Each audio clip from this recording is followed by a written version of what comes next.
Lucas POV. Lately ang dami kong iniisip at nalilito din ako. Simula na makita ko ulit siya para may kumalbit sa puso ko. I miss that wild girl. I smiled at the thought. I admit mas lalo pa siyang gumanda ngayon at lalong hinulma sa pagkaperpekto ang hubog ng katawan niya. Pauwi na sana ako ng apartment ko na maisipan ko munang dumaan sa isang bar para mag-inom ng kaunti, total malamig din naman ang panahon ngayon. Maingay at mausok sa loob ng bar at dahil halos maghahating gabi na rin marami ng tao sa loob. Papunta na sana ako sa counter na mapansin ko si Charmaine na may kainuman sa counter at di ako pwede magkamali na si Bernadette iyon. Sa tagal ba naman ng pinagsamahan namin noon, maaari ko ba makalimutan kahit likod niya kilalang kilala ko na. Napangiti ako na mapait. Somehow alam kong may halaga siya sa akin at ayoko nang maramdaman yun ngayon. Sa tuwing nakikita ko may lungkot sa mga mata niya ngayon, hindi ko maiwasang magsising sinaktan ko pa siya dati. Despite of being daring and wild, mabait si Bernadette at napaka-sweet na girlfriend at maswerte si Hero sa kanya. Sayang nga lang at yung babaeng sinamahan ko ngayon pakiramdam ko, magaling lang siyang magmanipula ng mga tao sa paligid niya. Lumapit ako sa kanila at napansin ko, nakadok muna si Bernadette sa kwarto at halatang lasing na. Kanina pa ba siyang umiinom? May problema kaya? At nang akmang tatayo na si Charmaine at alalayan si Bernadette, doon na ako nagsalita. Hinawakan ko agad si Bernadette para dalhin ang bigat nito. Ako na maghahatid sa kanya. Pakshit? Nandito lang ako para mag-inom saglit pero eto ko nag-volunteer na ihatid pa uwi ang ex-girlfriend ko. Pwede naman siyang pabayaan na lang kay Charmaine. Nang tumanggi pa si Charmaine, nagpumilit ako. Naghahanap ba ako ng sakit ng ulo? Ang sakit ng ulo ko, shit! Sigaw ni Bernadette habang nakayaka pa rin siya sa akin. Madami ka sigurong nainom. Ang init ng katawan niya at nasasuot niyang halter dress, napahaplos kong malambot niyang balat at nakahantad ang katawan niya sa akin. Napasinghap ako at yumaka pa siya sa akin na mas mahigpit. Luis? Luis! Kumalas siya ng kaunti sa pagkakayakap sa akin upang harapin ako. Medyo natutumba na siya kaya maagap ko siyang hinawakan sa maliit niyang bewang. Wow! Mas gwapo ka, Luis boy! At tinapik-tapik niya pa ang pisngi ko. Halatang lasing siya dahil namumungay na ang mga mata niya. I sighed at tinawakan ng kamay niya. Tara na, iuwi na talaga kita. Isinakay ko na sa front seat si Bernadette. Aray ko naman po. Kung sa ibang sitwasyon baka matawa ako sa pagkakauntog niya pero hindi eh. Nag-aapoy ako sa init ngayon. Agad akong umikot papunta sa kabilang side at pumeso na sa driver's seat. Naparunok ako nang mahantad sa akin ang kanyang mga hita na bahagyang lumihis ang dress niya. Shit! Ngayon lang ako nakaramdam ng ganito katindi kay Bernadette. Bernadette's POV. Umungol ako sa sobrang pagkahilo pero aware naman ako kahit papaano sa nangyayari. Nakakahilo palalo yung bilis sa sasakyan ngayon. Naramdaman kong may humawak sa may hita ko. Agad ko yung tinapik. Luis, stop it. Isinandal kong ulo ko sa may bintana dahil hilong-hilo talaga ako. Sorry, akala ko kambyo. Natatawa akong parang baliw sa sinabi niya. Actually, hagalpak. Napahawak ako sa ulo ko nang kumirot ito. Gago ka, Luis. Napabuntong hininga na lang ako at pinigilan ng pagluha. Peste yung mga luha. Bakit ba mahal ko siya? Hindi ako tanga para hindi ko mapansin. Ha? Medyo naguguluhan ata sa akin si Luis kaya't naman napalingon siya sa akin. Wala. Sabi ko kasi ang gwapo-gwapo mo. Luis POV. Shit talaga. Yung mga kamay ko may sarili atang buhay. Kung saan sa naglilikot nakakarating pa ng hita ni Bernadette. Nakakagago lang eh. Mabilis na lang ako nag-drive na makarating na sa walang hiyang bahay ni Bernadette. Na makarating ng gate, agad akong bumusina. Pinagbuksan naman ako ng guard lalo pa na mapansin na kasama ko si Bernadette. Nahigit kong hininga ko na makita ko si Hero na naghihintay sa may malapit sa pinto. Pinagmasdan ko si Bernadette habang natutulog na to. Makikita mong malungkot siya at kahit sa pagtulog umiiyak pa rin siya. I'm sorry Bernadette. Kung hindi dahil sa akin, hindi ka naman masasaktan ng ganito. Hindi ko alam na ganito ang mangyayari.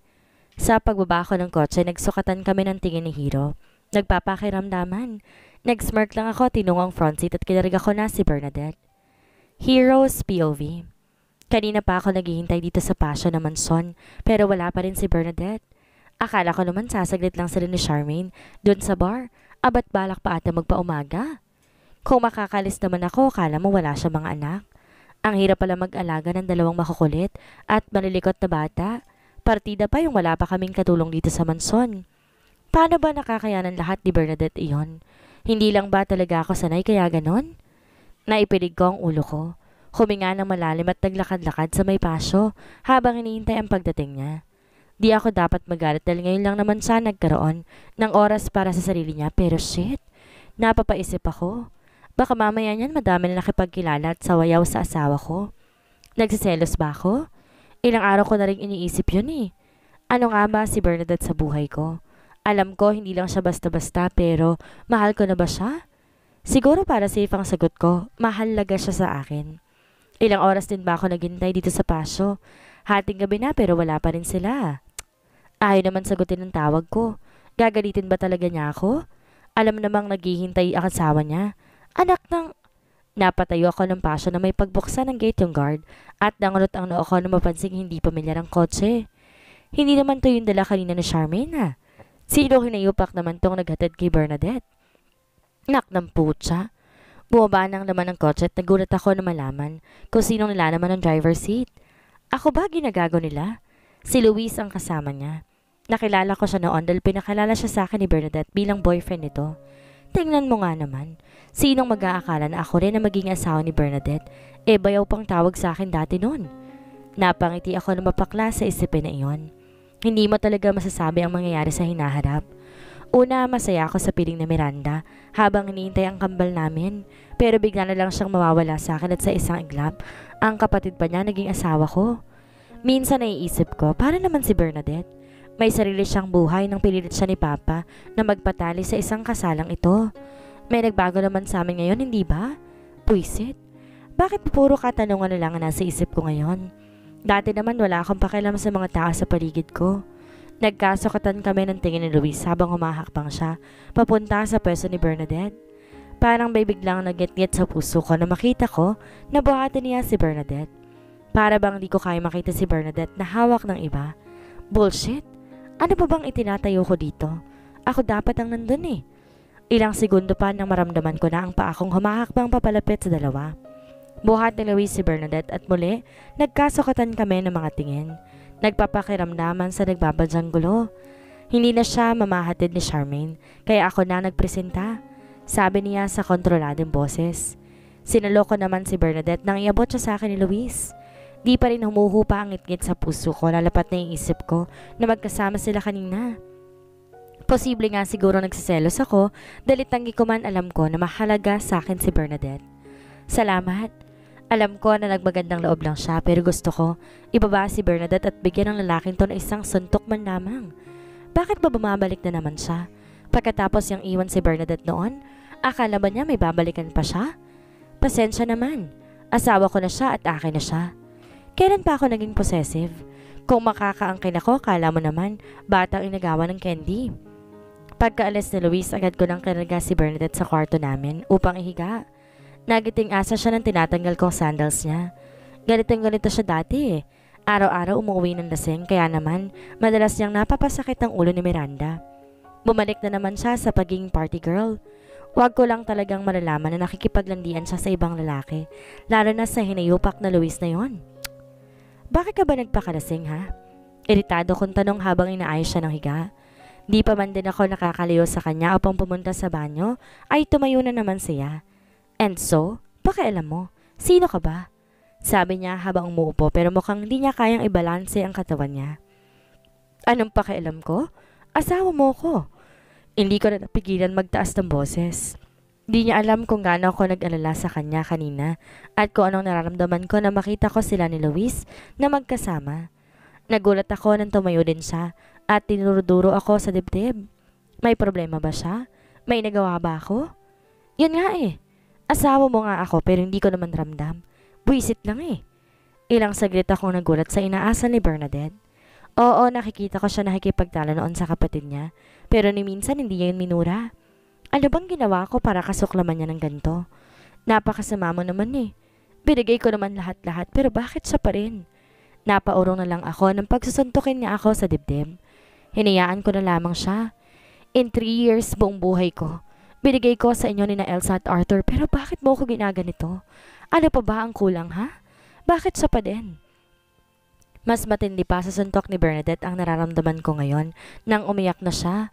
All this time ba kinikimkim niya sa akin to? Napakamanhid ko na ba para hindi maramdaman na nasasaktan ko na pala siya? Pinigilan ko ang mga kamay niya at niyakap siya na mahigpit. Naging pahina ng pahina ang pagsuntok niya sa dibdib ko. Shhh! Hindi ko alam kung paano ko siya aaluin at alam ko pa na ako ang dahilan kung bakit siya nagkakaganito. Malalaman mo rin kung anong halaga ng oras ko kapag nawala ayon sa'yo. Para akong binuhusan na malamig sa sinabi niya. Mawala? Hindi ko na kayang iwanan pa ulit ang taong mahalaga sa akin. Paano pag iniwan niya ako? Ano ang gagawin ko? Bernadette's POV. Nagising ako sa liwanag ng sinag ng araw na sumisilaw sa aking mga mata. Sa pagbangon ko, naramdaman ko agad ang pagsakit ng ulo ko. Napasundal ako sa headboard ng kama. At napapikit ng mariin. Wala ako maalala pero doon sa inihatid ako pa uwi ni Luis. Naka 7 shots ng ata ako ng margarita pero tinamaan agad ako. Napansin ko na yung suot ko kagabi, yung suot ko pa rin ngayon. Tingnan mo yung magaling kong asawa. Di man lang ako pinalitan ng damit. I sighed. Malamang di man lang nag-alala sa akin yon. Asa na lang talaga. Bumangon na ako sa kama na sa loong ulo ko, parang pinukpok ng martilyo. Grabing hangover naman to, parang margarita lang eh. Agad na akong dumiretso sa banyo para mag-shower nang kahit papaano may himasmasa naman ako. After mag-shower, nagpalit ako ng isang simpleng summer dress.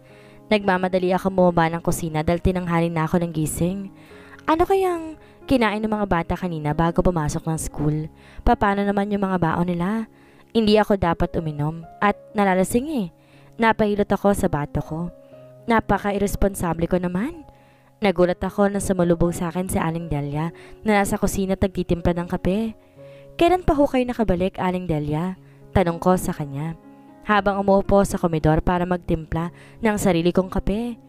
Kanina lang madaling araw. Pasensya ka na kung natagalan ako. Okay lang yun. Magre-report na ako sa trabaho ko mamaya kung ganon. Kamusta pa pala yung anak ko? Naku ma'am, kambal ho ang apo ko. Parang sina Elsa at Arthur ho. Fraternal twins. Ngumiti na lang ako at umiyak. Siya nga pala maagang umalis si Sir at pinahatid ko na lang din kay Darius yung mga bata. Mukhang balis na si Sir eh. May problema ba kayo? I frowned. Nagalit siguro siya dahil hindi ko naalagaan ng mga anak niya. Wala yun. Sige na, maglinis ka na ng bahay. Gagayak na ako para pumasok ng opisina. Bahagya lang akong humigop sa kape ko at nagpunta na ako ng silid namin para magpalit ng damit. Isang simpleng white sleeveless lang at black slacks ang suot ko at nagsuot ng sandals sa may 3 pulgadang takong. Bahagya ako naglagay ng makeup at di ko nabala pang ayusin ang kulay honey kong buhok. Pagkababa ko ng hagdan agad ako nagpunta sa garahe at sumakay sa kotse. Pagkaupo ko sa driver seat napagmasdan ko ang picture naming 3 na Elsa at Arthur na nakalagay sa dashboard. Nagkalamat pala yung frame dahil sa pagkakabagsak nun. Napailing na lang ako at binuhay ang makina ng kotse. Dahil rush hour na inabot na ako ng tanghali bago marating ang Crisostomo Real Estate Firm kung saan nagtatrabaho ka bilang interior designer. Nagpunta agad ako sa opisina ni Charmaine na isa sa mga architect. Hey Charmaine! Nakangiti kong sabi sa kanya pagpasok pa lamang sa architect department. Oh, nadalaw ka. Wala ka ng hangover? Di man lang niya ako nagawang tingnan dahil as usual puro trabaho na naman siya. Workaholic talaga, oo. Babalik na ako dito, no? Yeah. Medyo masakit lang ulo ko. Ikaw? Tanong ko habang kinakalikot yung mga nagkalat na scratch paper sa desk. Adik lang sa trabaho tong babaeng to eh. Buti hindi siya nalulosyang. Diyos ko, hindi nga ako nakaisang baso eh. Kung wala kang kailangan, lumabas ka na at kanina pa ako nakulit ni Jasmine. Weird. Ang sungit na talaga. Total wala naman talaga akong gagawin. Lumabas na ako ng opisina niya. Nakakatamad naman pag walang trabaho. May 2 akong kliyente pero hindi pa masyadong tapos ang bahay nila. Kaya naman di ako makapagsimula. At dahil nga nag-leave ako ibang designer nitong firm na punta ibang kliyente. Ayoko naman mag-mall or mag-ayana naman ng kusino dahil wala ako sa mood mamasyal or mag-shopping. Dahil may tama pa rin ako ng hangover, nagpasya na lang akong umuwi at matulog maghapon sa bahay. Bumaba na ako sa basement ko sa nakaparadang kotse ko. Madilim at walang katao-tao man lang sa car park kaya parang ang creepy lang ng pakiramdam. Mga ilang hakbang ako napapahinto para lang lumingon sa likuran ko. Napaparanoid na ako para isipin na may mga matang nakatingin sa akin mula sa malayo. Nagsitayuan ang mga balahibo ko nang malapit na ako sa kotse dahil pakiramdam ko habang palapit ako ng palapit sa kotse ko, palapit din ang palapit ng mga titig na nanonood sa pagkatao ko. Bubuksan ko na sana ang pintuan ng kotse ko nang bigla na lang may nagtakip sa ilong ko at nakamoy ako ng isang nakakahilong amoy at pagkatapos tuloy nagdilim ang paligid ko. Nagising akong mabigat ang ulo ko at nagtaka ako na sa pagmurat ng mga mata ko'y tumambad ang hindi pamilyar na lugar. Nasa isa akong kwarto na hindi ko alam kung saan. Pilit kong inalala ang nangyari pero natatandaan ko lang ay yung sa basement. Bigla akong pinalibutan ng kaba dahil hindi ko alam kung nakidnap ba ako o ano. Nasaan ba ako at sinong kumuha sa akin? Kinapa akong cellphone ko sa bulsa pero wala ito. Gayon din ang bag. Kasalukuyan ako naghahanap ng mga gamit ko pa makahingi ng tulong nang bigla nilang may nagbukas ng pinto at gano'n na lang ang sinda ko sa babaeng inilawa nito. Imposible. Panaginip ba to? Paano? Hello Bernadette, did you miss me? Heroes POV. Maaga ako umalis ng bahay para makapag-isip-isip. Nakita ko kagabi kay Bernadette kung gaano siya nasasaktan at aaminin ko nasasaktan ako kapag nakikita ko siyang ganon. Sabi ko sa sarili ko magsisimula ulit kami ng panibago pero sinusubukan ko naman na. Nakikita ko na ngayon lahat ng efforts niya at kung gaano siya kahalaga sa buhay ko. Lately, hindi ko na nga naisip si Miranda. Hindi tulad noon na hindi siya mawaglit kahit ilang minuto lang. Malaki ang nagbago sa amin ni Bernadette at alam ko, takot lang akong pangalanan ang nararamdaman ko sa kanya sa takot na magtaksil sa alaala ng matagal ko ng patay na asawa. Nagpunta ako sa puntod ni Miranda, naupo sa tabi ng puntod niya. Miranda, magagalit ka ba kung mamahalin ko si Bernadette? Siya kasi yung nasa tabi ko nung wala ka. Siya yung nandyan ng panahon na sasaktan ako. Masasaktan ba kita kung kapatid mo ang mamahalin ko? Mabait si Bernadette. Hindi siya mahirap mahalin. Natatakot na rin ako sa nararamdaman ko eh. Nagbuntong hininga muna ako bago muling nagsalita. Kapag nakikita ko siya sa malayo na nakangiti habang kasama si Elsa, hindi ko rin mapigilang mapangiti habang pinagmamasdan ko siya. Nung nasasaktan siya parang sinusuntok yung puso ko na makita siyang ganon. Hindi ko kaya Miranda. I am so sorry pero tama nga sila. Life must go on. Matagal ka nang wala at hindi damang ikulong ang sarili ko sa nakaraan. Hindi naman kita kakalimutan eh. Alam mong isa ka sa pinakamagandang nangyari sa buhay ko, lalo na't binigay mo sa akin ang dalawa nating anak. Iiwanan pa rin naman kita ng espasyo sa puso ko dahil minsan minahal kita at alam ko na kahit itago pa kita sa kasulok-sulukan ng puso ko, may mararamdaman pa rin ako sa'yo. Pero Miranda, gusto ko namang harapin yung pagmamahal ko kay Bernadette. Gusto ko na rin tuluyang maging masaya. Pinapakawalan na kita. Bernadette's POV. Napasiksik ako sa headboard ng kama sa sobrang pagkasindak sa babaeng nasa harapan ko. Nabalutan ng panalamig ang buong katawan ko. Paanong buhay na buhay si Miranda sa harapan ko? Nakangiti siya sa akin at naupo sa kabilang dulo ng kama. Namamalik mata lang ba ako? Oh my gosh, naguguluhan ako. Natakot ba kita, dear sister? Lahat ng anggulo ay siya, pati rin boses niya ngulit iba ang pananalita niya kaysa sa nakilala kong Miranda. Papaano? Di ko alam kung saan ko nahagilap ang boses ko nang magtanong ako sa kanya. Sa nanlalaking mata sinuri ko siya simula ulo hanggang paa. Paano? Napaka-imposible dahil nakikita ko siyang nasa atulong mismong libing niya. Sinong babaeng inilibing namin 3 years ago? Hindi ako multo. Ako to. Si Miranda Borja Mercado at nagbabalik para kunin ang lahat ng hiniram mo. Napasiksik ako sa kama.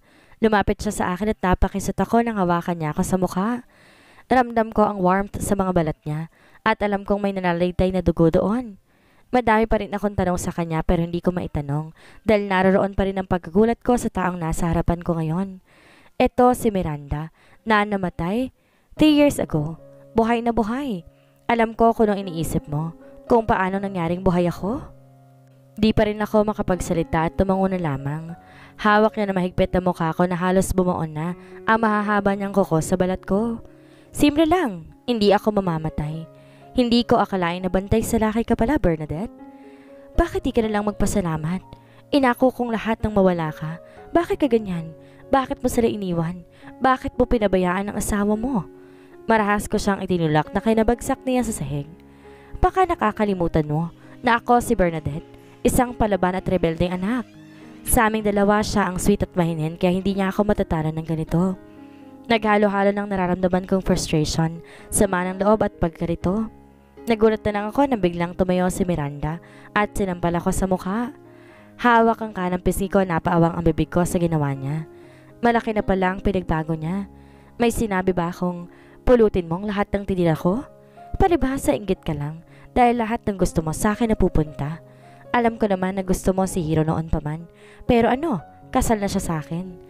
Matagal mo na rin gustong magkapamilya, diba? Pero iniwan ka ni... Hindi ko na siya pinatapos pa. Ako naman ang sumampal sa kanya ng malakas. Ano bang kailangan mo't bumalik ka pa? Sana namatay ka na nga lang talaga. Manggugulo ka ba? Hindi ko rin akalain na hayop palang ugali mo. Pagsinghal ko sa kanya. Nandito ko para balikan sila Hiro.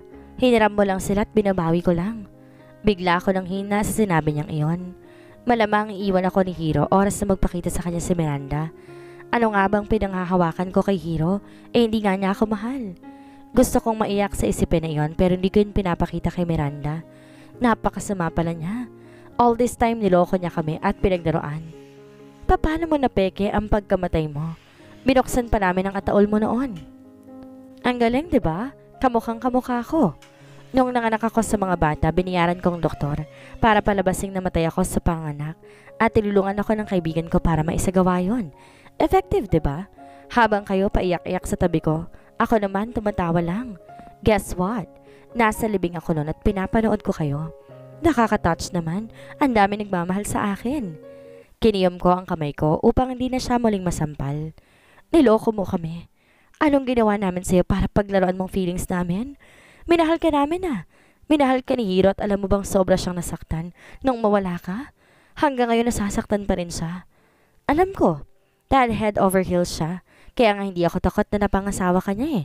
Tingnan mo ngayon, nakakaawa ka. Umaasa ka pa rin bang mamahalin ka niya? Tandaan mo, Bernadette, mapatay mabuhay man ako pa rin ang mamahalin niya. Mas masakit pala na yung mismong kaagaw ng iyong mapapamukha sa akin na hindi ako mamahalin ng taong nasa akin nga pero nasa kanya naman ang puso. Ganun naman pala, bakit mo pa siya iniwan ha? Bakit kailangan mo siyang saktan ng ganito? Dahil lang boring niya. Sawang-sawa na ako sa buhay na binibigay niya sa akin. Naranasan mo naman, 'di ba? Puro trabaho siya. May pangangailangan din ako. Hindi mo dapat ginawang ganito kakomplikado lahat, Miranda. Ang tanga-tanga mo talaga. Kaya nga ako nagbalik, 'di ba? Itatama kong lahat. Thank you sa pag-aalaga sa mag-ama ko, Bernadette. Pero nandito na ako kaya binabawi ko na sila. Makakaalis ka na sa buhay nila. Gano'n na lang kadali iyon? Pag hiniram, ibabalik na agad kapag binabawi? Ano ba ako dito? Minahal ko na rin sila. Hindi ko na napigilan pa ang mapaiyak. Pagkatapos ng lahat ng ginawa ko, hindi rin naman sila mapupunta sa akin. Sabi ko na nga ba na ang bagay na hindi naman talaga sa'yo, kahit kailan hindi magiging sa'yo. Mahirap mahalin ang bagay na hiniram mo lang at wala kang karapatang magdamot dahil si Pula pa lang naman hindi siya naging sa'yo at hindi magiging iyo. Masakit lang isipin na halos binigay ko ng lahat pero wala pa rin. May iwan pa rin ako nag-iisa. Sundin mo lahat ng sasabihin ko, Bernadette. Sooner or later makikita mo na lang ako sa harapan ng bahay namin. Umaga na nang pakawalan ako ni Miranda at tinilaw niya sa akin ang mga gusto niyang mangyari. Hanggang ngayon hindi pa rin ako makapaniwala na nasa harap ko siya kanina at nakikipag-usap pa sa kanya. Di ko maiwasang pangilabutan pag naiisip ko yung nilibing namin 3 years ago. Nasa harap ko pa mismo. Hindi ko alam ang gagawin ko. Bago ko pumasok sa bahay, naupo muna ako sa pasyo at isinubsob ang mukha ko sa mga palad ko. Makokontento na talaga ako sa status namin ni Hiro ngayon. Pero sana naman magising ako na masamang panaginip lang to. Tumayo ako upang buksan ang pinto ng bahay. Di ko alam paano magpapaliwanag kay Hiro kung bakit hindi ako nakauwi agad kagabi. At nang bubuksan ko ng seradura, siya namang pagbukas nito. Nagulat na lang ako na may mga bisig na bigla na lamang yumakap sa akin. God, Bernadette, saan ka ba galing? Nag-aalala ako, alam mo ba yon? Saglit lang ang pagkagulat ko na maramdaman ang mahigpit niyang yakap. Pakiramdam ko akin siya ng mga oras na yakap niya ako. Gumanti ako ng yakap. Isinubsob ang mukha ko sa balikat ko. Pinigilan kong umiyak. Masyado na ako napapagod, pisikal at emosyonal. Hindi ko alam kung ano naghihintay sa akin sa pagbabalik ni Miranda. Ano bang magiging reaksyon ni Hiro? Iiwan na lang ba niya ako basta at kakalimutan lahat ng bagay na ginawa ko para sa kanila? Naiisip ko palang nasasaktan na ako ng gusto. Paano na ba ako nito? Mawawala ang asawa at mga anak ko sa akin sa isang iglap? Hindi ko maiwasang mapaisip sa mga posibleng mangyari. Hindi ko na alam kung anong iniisip ni Miranda. Hindi siya nakilala kong kapatid. Hindi ko lubos maisip na magagawa niya ang ganong katinding bagay. Niloko niya kaming lahat. Pinaglaruan. Gusto ko siyang saktan at sumbatan sa lahat ng paghihirap na nararanasan ko ngayon. I don't deserve this effing situation. Gusto ko siyang sisihin sa lahat ng kabaliwang ginawa niya. Kung hindi dahil sa kanya, hindi naman ako mapupunta sa pesting sitwasyon na ito. Hindi ko kinakailangan makihati sa atensyon at hindi ko namamahalin pa ng gusto si Hiro. Ang pagiging pansamantala ko lang naman ang nakapagpapalapit ng puso ko kay Hiro. Bullshit namang tadhana, oh. Bakit kailangan pang paglaruan ang mga landas namin? Bakit kailangan mo pa akong ilapit sa lalaking di naman para sa akin? Bakit kailangan? Hiram lang din. Hindi ba pwedeng akin na talaga? Ang weird ng mga bagay ngayon. Tulad na lang inaya ko ni Hiro na mag-lunch date at take note. Pinapakancel na niya yung meeting na lang para makipag-date. Kami. Pinipilit kong umarte ng normal pero minsan napapatulala na lang ako at halata ko naman sa medyo naaasar na siya sa kinikilos ko. Anong magagawa ko? Sasabihin ko na ba na, hoy, yung pesi mong asawa at yung pesi kong kapatid, buhay pala. Shit!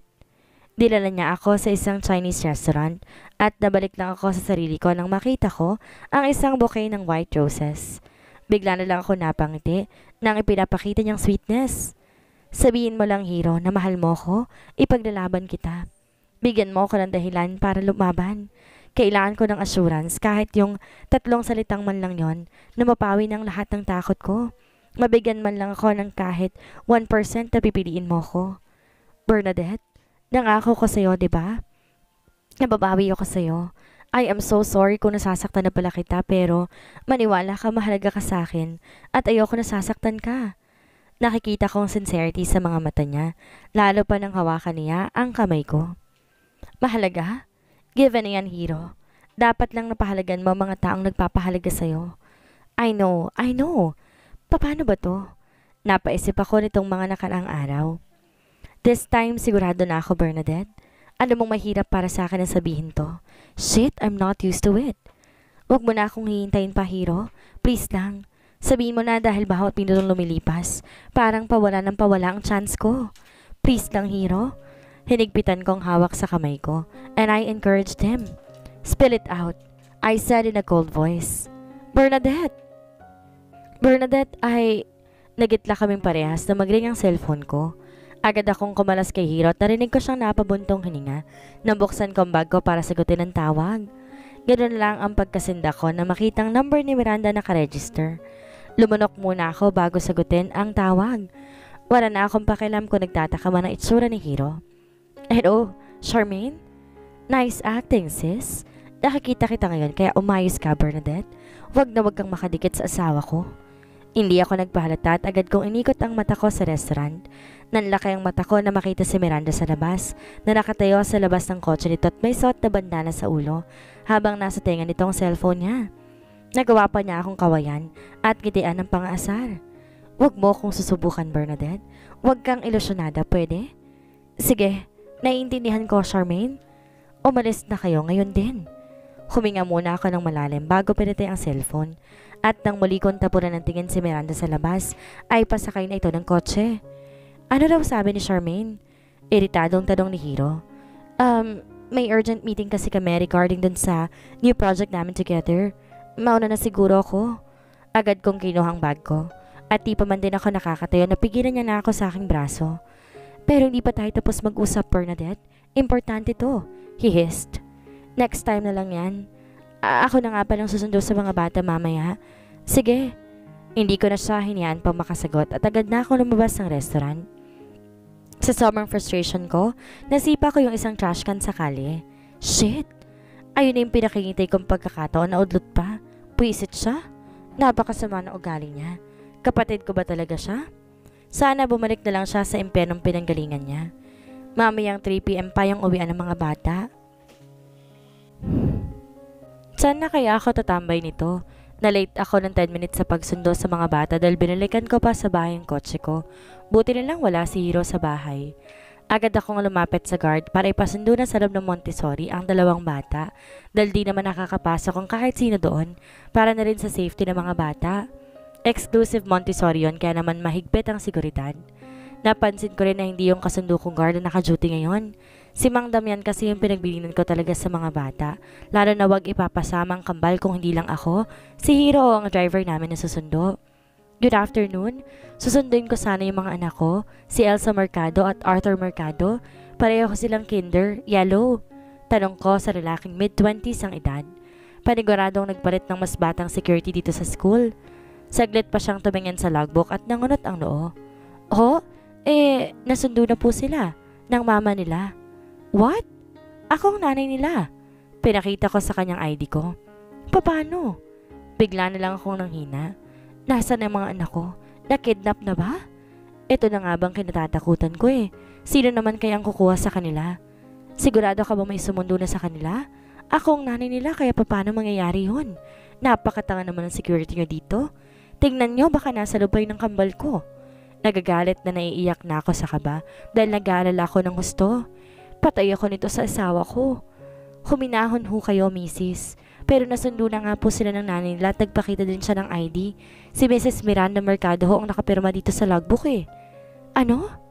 Bigla akong pinanlamigan nang marinig kong pangalang iyon. Napakapit ako sa gate dahil bigla ako nahilo at umikot ang paningin ko. Marahil sa pinagsamasamang emosyon. Mrs. okay lang ho ba kayo? Sumama ho kasi ng kusa yung bata eh. Yung mga anak ko. Yun na lang ang nasabi ko hanggang sa tuluyang mapaupo ako sa sahig sa sobrang panghihina.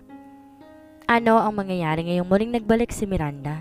Magawa kayang mabawi nito ang asawa at mga anak na iniwan niya? Ano ang gagawin ni Hiro kapag nalaman niyang buhay si Miranda? Sino kaya ang mas matimbang sa puso niya? Ang asawang si Miranda na nang iwan sa kanila o si Bernadette na tumayong asawa at ina sa kambal? Yan ang ating aabangan sa susunod nating kabanata.